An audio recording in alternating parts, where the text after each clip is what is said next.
All right, welcome to Right On with John Crane. And today what I got cooking in the shop is I'm working on this piece right here. And this is a post and beam connector for a customer. I'm working on this project here.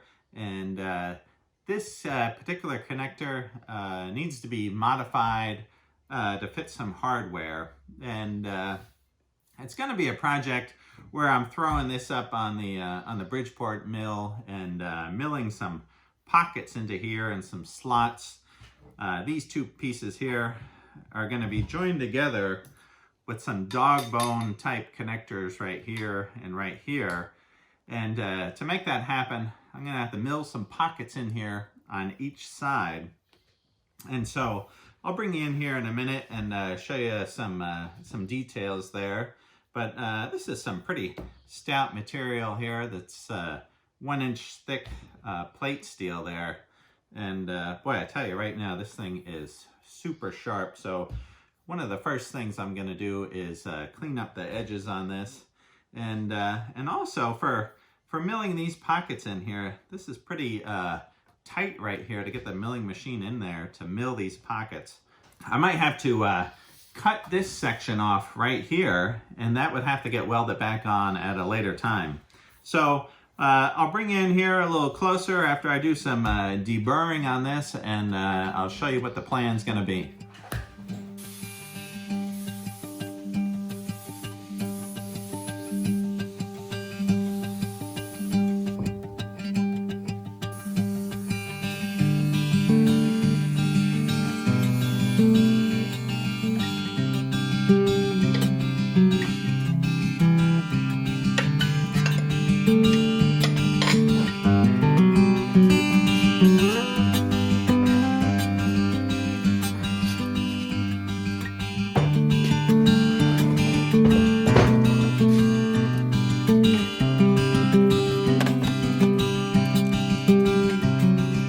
I got this set up in the bandsaw here, and I had to take a couple of components off of the saw there, off of the old well saw, and in order to accommodate this big piece of steel plate there.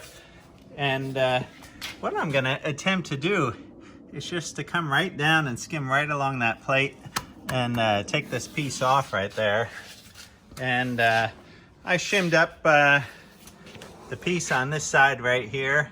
Yeah, it's a little bit weird. It's an awkward piece there to cut here in the bandsaw. A little bit hokey baloney, but hopefully I got it rigged up and good enough here that we can get a nice cut and then flip it and cut the remainder off.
Alright, that worked out pretty good.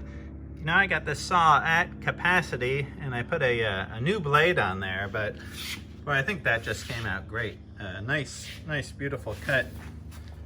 And right, the old well saw, getting the job done.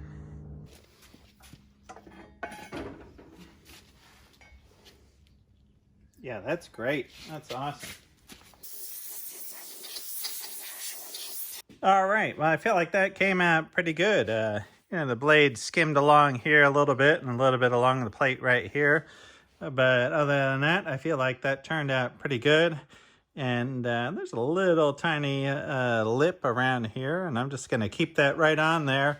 So when we put the piece back on there to weld it back on, we can orient it exactly the same as it came off there and put a nice bead around that later. What I also did is I went over this with the flapper disc and I ground this down here. And that's good to get off all that heavy mill scale right here, because that is really tough on the milling bits. The end mill is there on the milling machine. And you can just dive right in there and crack a bit real quick. So likewise on this piece right here, I did the same thing, took off that mill scale. On the top and the bottom, there's going to be some through hole pockets going right through this. So it's nice to just remove all that scale. Now I'm just coming in with a little acetone here. I'm just going to clean up the surface of this and get it ready to put a little layout die on there and start laying out these holes. And by layout die, I mean sharp them here.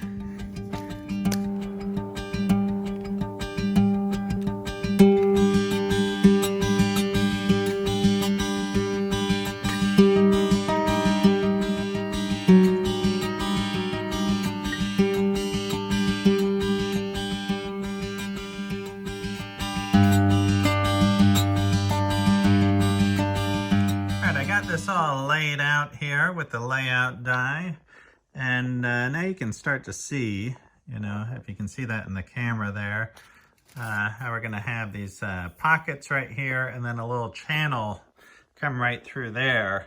That's going to be at a depth of 5/8 there, but these pockets here will be through pockets that will go all the way through. So here's another one right here. And then I'm going to pop this out, spin it around, and then transfer that over onto this plate here. This will be the mating plate right there. All right, now I'm bringing in this piece right here, and this is where this piece is going to mate up. And I got a couple lines here coming in equal distance there from the side there, right? And that is 2 and 29/30 right there. So I'm just going to use this. It's kind of a rough guide. And these layout lines are just kind of a rough guide for where the holes are going to go. Because when I get up on the Bridgeport, I'm going to be doing it all with the DRO there. So this is just a nice reference just to make sure that I'm in the right spot as a visual reference when I'm over there on the milling machine.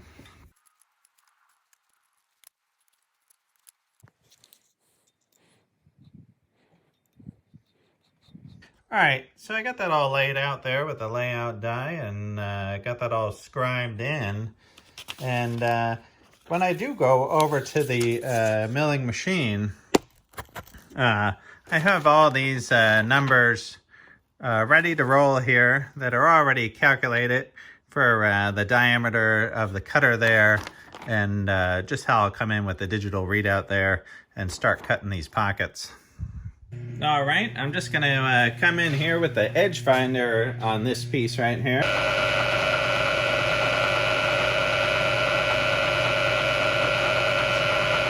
Right there. And then I'm going to zero out the DRO here. And now I'm going to move that back in 100 thou there to get that right on the edge. And I'll come back in and zero that out again. And now do the same for the Y.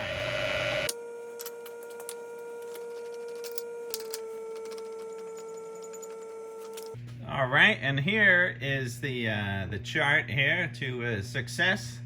And so I'm going to bring it in here to my first coordinate there, 0.875 on the X and 0.843 there on the Y. And then just going to travel right around this, cutting that pocket out. All right, I got this all set up here, and I'm on my first coordinate there, and I'm just going to take a little trip around the world there and make sure that I'm all within my scribe lines right there. Maybe I can get you in a little bit closer. And what I'm gonna do is just move the table around to the different coordinates for cutting that pocket and just make sure I'm staying close to my scribe lines there.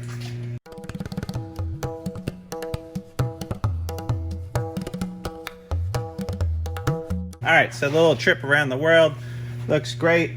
I'm right exactly in that pocket. And I think for this, I'm just gonna be taking some light cuts since I'm sticking so far out of the vise there. I got a little screw under there to help with some vibration. And we'll see how the first cut goes. Maybe I just come in and take 10 thousandths.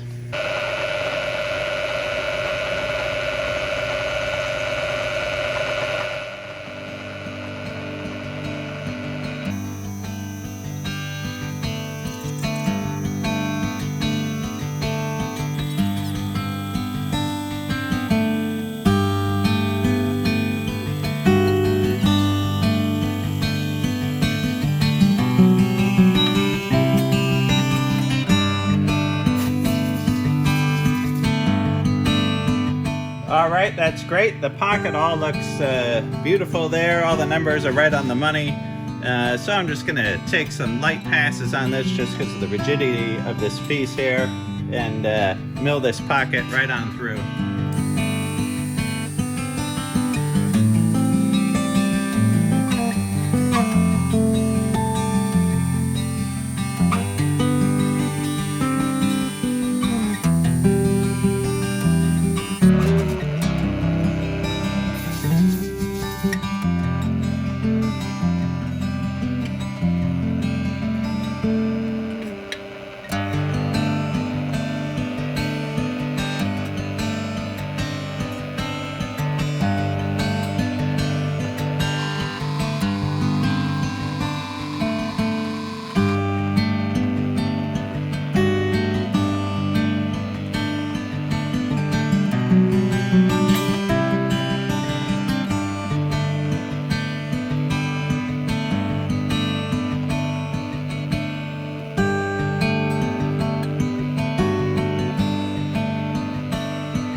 Next up, I gotta come in right here and I gotta cut a channel right through here and right through here. A channel that's 9/16 inch wide and 5/8 deep. But at the bottom of this, I'm gonna do the bottom with a ball end mill. But the top, I'm just gonna come through first with the 1/2 inch cutter, the flat end mill there first, and then I'm gonna follow up with the ball end mill.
Yeah, I had a little chatter going on there. There's, you know, a little lack of rigidity in that piece sticking out that high. But the cut came out okay, and it's a 1/2-inch ball end mill there, and just going down the center for a 1/2-inch slot, and then I widened it up on the left and the right to make the slot 9/16 inch wide, and just going down the left side there for some conventional milling and coming back on the other side there, and looks like it was pretty clean. Another dab of oil on there.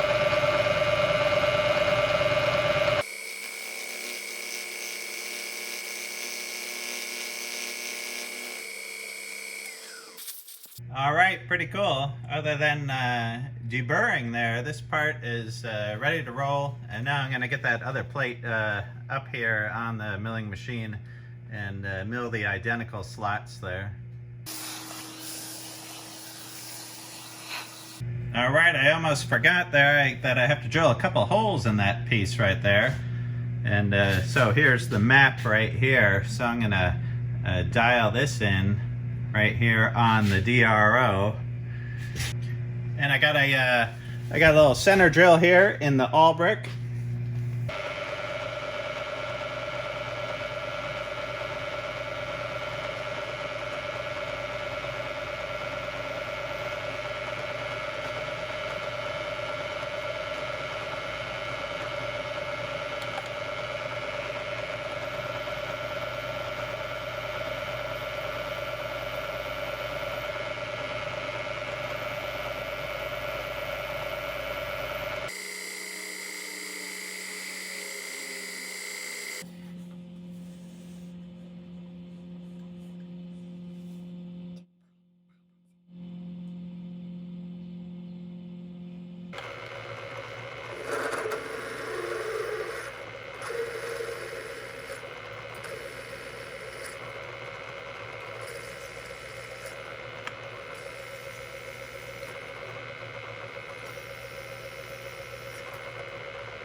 I like that depth right there. Unfortunately, they didn't give me a bolt there that I can test this with, so I'm just kind of guessing there, but I'm going to do them both the same.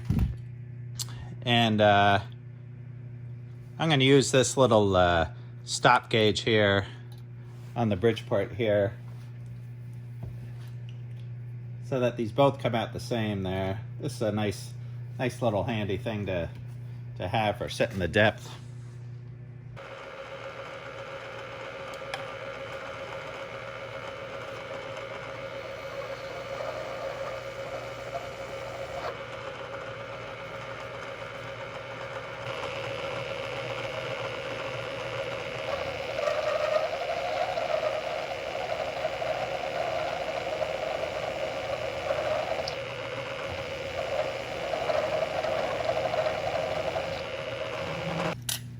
I really do like using these through-hole countersink bits. They're supposed to be anti-vibration.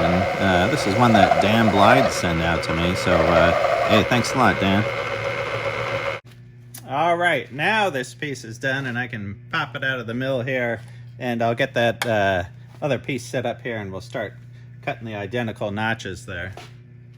All right, I've taken the vise off, and I've put this piece up here on the table. And right, sometimes you got to get creative here of how you're clamping this stuff down to the milling machine. So I got some various blocks and bolts, and so I'm going to come in from the back side here and cut out that same pattern I just did on that other piece there. So I'm just going to throw the indicator on here and see if I can get this piece dialed in here. I'll come in with the mirror here and crank this in. All right. Maybe I'll just crank that right to 0.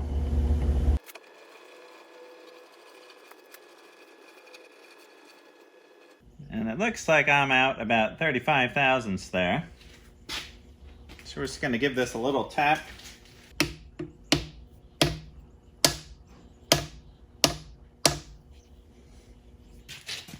Alright, I don't know if you guys can see that there, but this is where that mirror comes in handy for looking at the indicator there. And I got this piece of steel right here sitting under 1,000 here, so that's pretty good there for, you know, just a piece of hot roll plate steel here. Alright, so I got this set up and just about ready to go, and I'm going to come in with my edge finder and find 0. But then what I'm going to do is I'm going to travel in and I'm going to set 0 again right over here, right where the edge of this piece would be. And I'm going to use the same coordinates that I used to cut this piece right here on this piece, just a little bit backwards, and you know, you got to wrap your head around which way you're moving the machine around there. All right, so here is the map right here. 0.875, 0.8435, right on the X and the Y, and I'm going to come around. Here's the path right here, and as you can see here, got the DRO all set up there. We're matching these coordinates right here and right here, and we're just going to start making this pattern right around here and cut out that box.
get her done.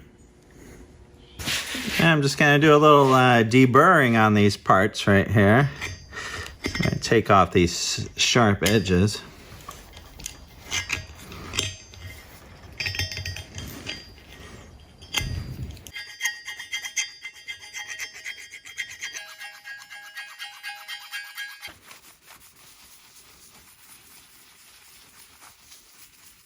All right, here's a few parts that I got in here that are also part of this job here. And these are also some beam type connectors. And I didn't manufacture these parts here, but what they want me to do here is this is threaded right here and right here. But this threaded rod needs to pass through this hole and thread into those threads right there. And I guess this got drilled out, but it didn't get drilled out as far as a clearance hole for this to pass through. So this is a 5/8 11 rod here, and this was tapped out to 5/8 11. But I'm going to come in here with a clearance hole of 11/16 and just run that drill bit down through there. And then I'll probably come back and I'll run a 5/8 tap right through this and just clean up those threads and make sure this spins in and out of there freely. All right, to get this hole aligned here, what I've done is I've taken a transfer punch here and I've put it in the drill chuck there, and I'm using that to align this hole and to get this as centered as I can there. This doesn't have to be super accurate, just a clearance hole for that threaded rod to go through. But I think that looks pretty good there. It's a little laborious because I have to switch this out and then put the Morse taper in there with the 11/16 bit.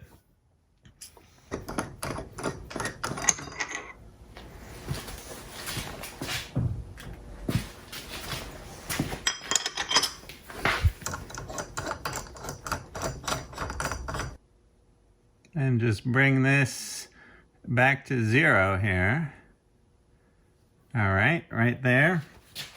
And I'll crank up the table just a hair. And that should be good and lined up there. All right. Turn this on. We're going to drop this down to, let's see. We're actually going to throw this in low range here. And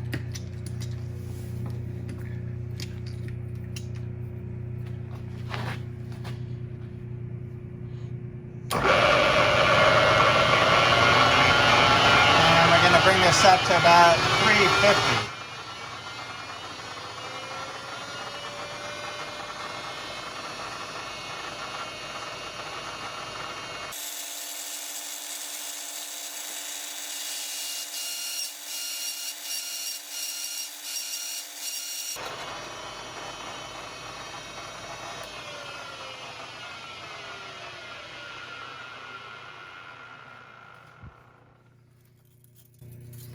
All right, that worked out pretty good there. And so I got 3 more of those to go.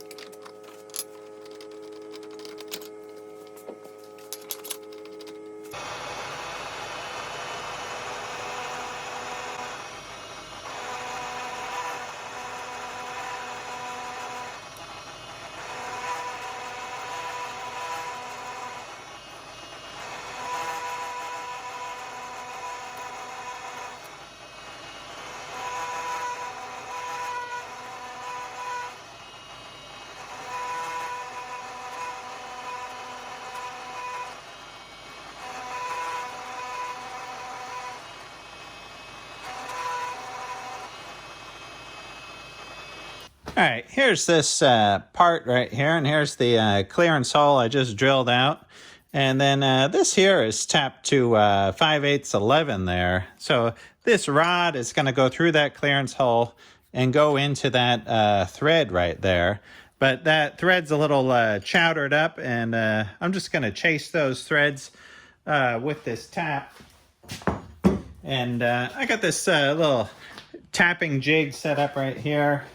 And this is great for tapping nice and straight, or even doing something like this, just chasing the threads. So I'm just going to grab onto these threads here. And then just crank this all the way down and through there. And just make sure that's nice and smooth for that threaded rod to just ride right on through there. And the tap I'm using here, if you guys, let's see if I can get a close-up on this. All right, and here's a close-up here of this spiral tap. And see, this is a 3-fluted tap. And it's got a cut here on the top there, if you can see. And these are just great. I've kind of given up on the old hand taps, those 4-fluted ones, and they always just seem to snap or break, or there's problems. But these spiral fluted taps here, these are just awesome, and really good for tapping on the Bridgeport or in the machine like that. And you can power tap no problem with these, and also great for hand tapping.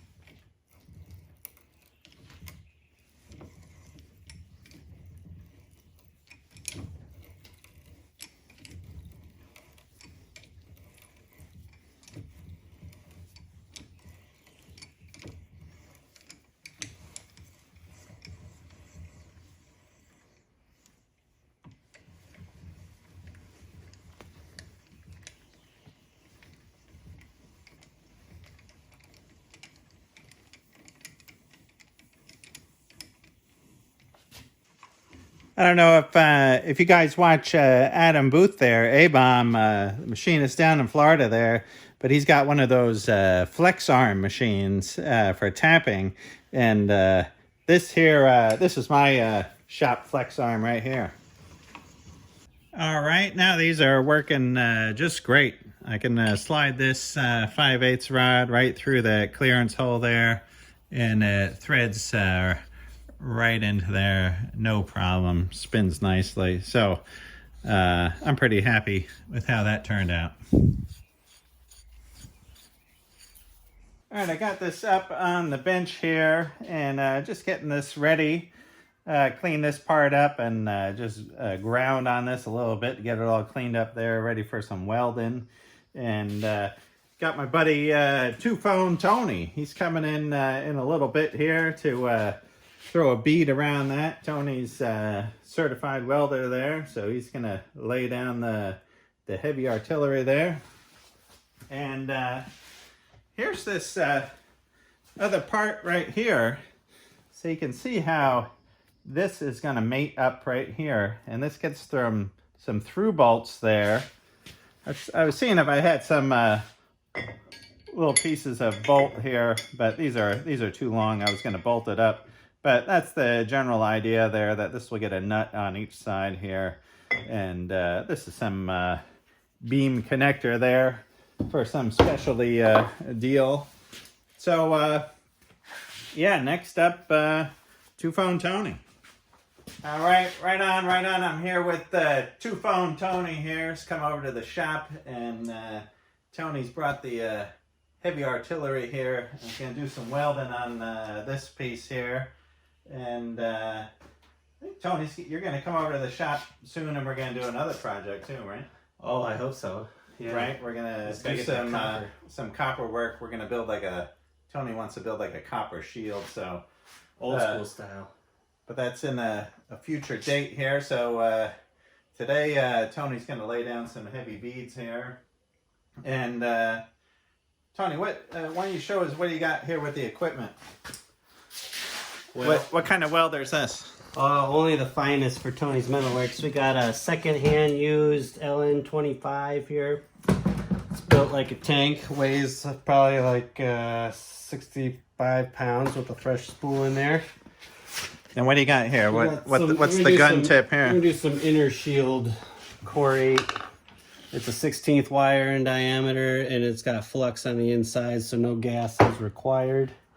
All right, awesome. And it'll lay a 5/16 bead, one pass, all day. It's pretty great. Right, we got some thick steel here, inch thick, and then this piece here on the top, that tube's about 1/2 inch thick there, so plenty of meat. Plenty of meat. Plenty of juice for plenty of meat. All right, let's go out and take a look at your gas drive out there. All right. All right, Tony's working the Trailblazer here, the Miller. Mm-hmm. All right, how's this machine rolling? Oh, like a dream. I mean, this thing's fresh off the assembly line, really. I've only had it for coming up on 6 months or something. Right on. So, yeah, she's smooth. Smooth like butter. Yeah. All right. I mean, just listen to this.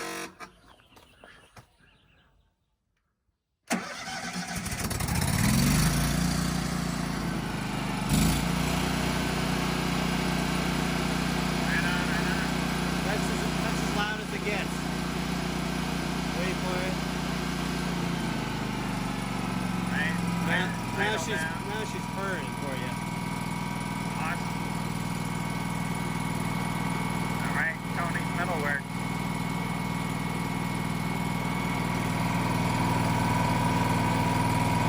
Want to attack a corner? Yeah, attack a corner. All right.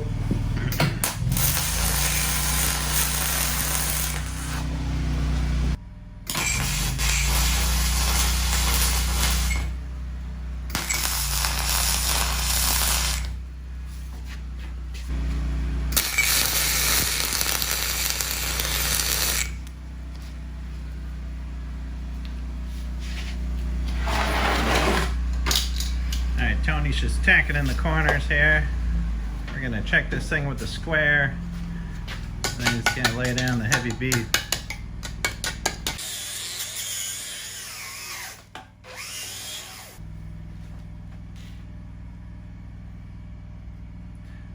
Looking pretty damn good to me. Yeah. Well, now that we got it temp tacked nice, I'm gonna put a little bit extra, tie in those corners more, and then just lay the real fat and bounce one side to the other side, this side to that side, just to try to combat the warping. All right, right on.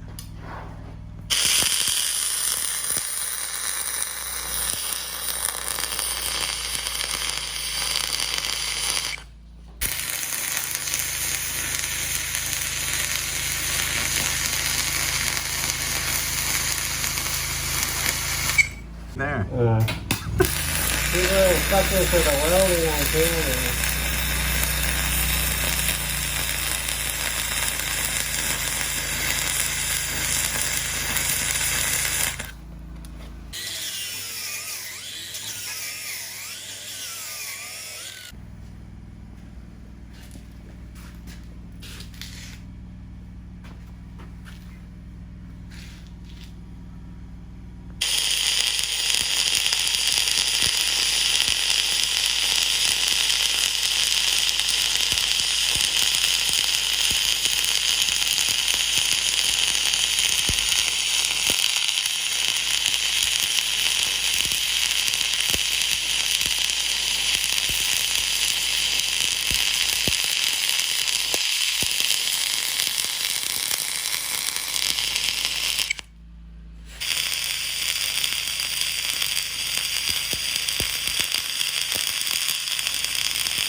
Hey, Yeah. you got it done. All right, hold up a second. We gotta wait on this.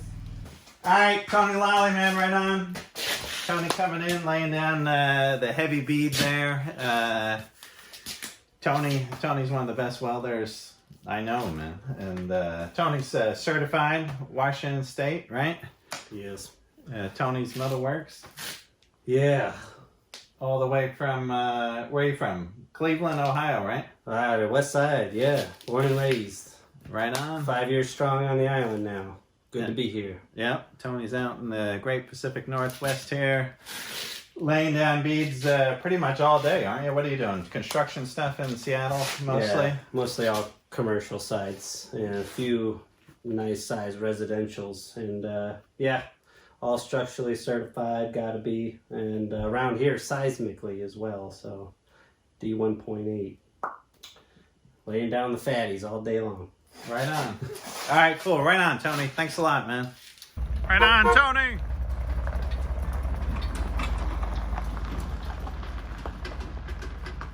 All right, right on, right on. That about wraps it up here for this project. And this project is going over to a design and build company called Blackmouth Design. And they are on Bainbridge Island in Washington. And they are a really cool company, and they make all kinds of cool stuff. So this is heading over their direction there. And I hope you guys like this video here. It was a nice variety having two-phone Tony come into the shop here and do a little welding, laid down some heavy beads here for us, and it was good to see him over here at the shop. So yeah, so until next time, I hope you guys are great, and I'll see you all soon.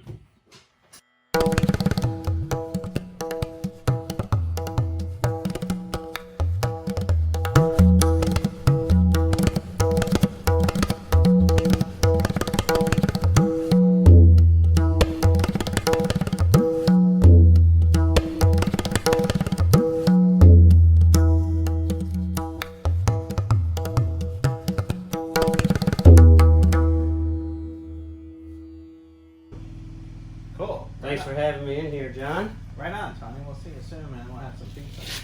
Oh, yeah. Son of a bitch. Wait, we don't have pizza?